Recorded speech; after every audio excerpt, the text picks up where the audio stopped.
There was a guy and a girl talking, and the guy was saying like, because the girl was like, why do men suck at communication? And he was saying, he was like, well, it's because women don't take criticism well. And she was like, what do you mean? So like, for instance, if you go to a man and you're like, hey, I really need you to be more affectionate, more this, more that, he gonna sit down, think about it. And this isn't every man and every woman. This is generalizing. Sit down, think about it. Okay, maybe I could do this better. But when we come to you, like, hey, maybe you should start cooking more. You ain't really cooking. What you mean I ain't cooking?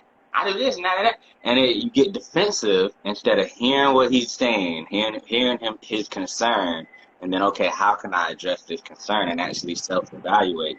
You get defensive, and I've experienced this in relationships in the past. That to me, I can see that dynamic of you say what you want to me, and I sit down, I think about it, I ponder it, and I say, okay, maybe can do this, maybe I can't do that. But then when I, give my critique, it's a problem.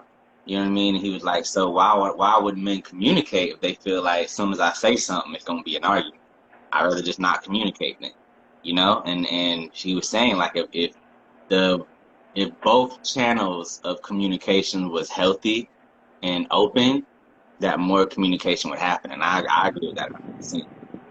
And I feel like that's what happened on this bonnet conversation is that the people who would affect it, instead of them saying, maybe I should try to put clothes on, they just went straight to, what do you mean?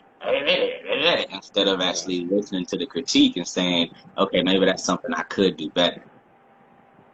My bad. I'm hogging.